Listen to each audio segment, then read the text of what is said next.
अमीर उमर चो सुभान अल्लाह।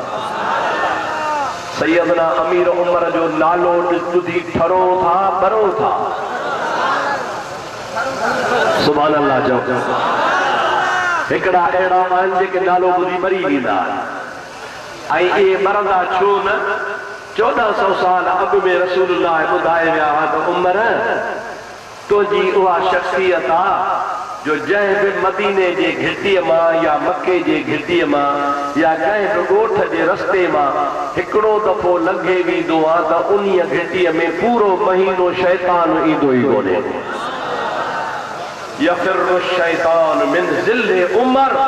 उमर तुंहिंजी रुगो छांव पवंदी आहे त छांव खां बि शैतान भॼी वेंदो आहे। ऐं वाकई वीचारा अॼु बि जेके शैतान जा चेला आहिनि न, हज़रत उमर जो नालो ॿुधनि सड़ी वेंदा आहिनि, कोयलो थी वेंदा आहिनि, फुलियार थी वेंदा आहिनि, बूथुरनि जो बिगड़ी वेंदो आहे। छो त रसूलुल्लाह फरमाया त उमर जे नाले खां सड़ंदो ई शैतान आहे, शैतान भॼंदो आहे। लेकिन मोमिननि जे दिल जो हज़रत उमर आराम आहे, चैन आहे, सुकून आहे, नबी पाक जो आशिक़ आहे, अल्लाह जे हबीब पाक जो पक्को शाह मुजाहिद सहाबी आहे। हज़रत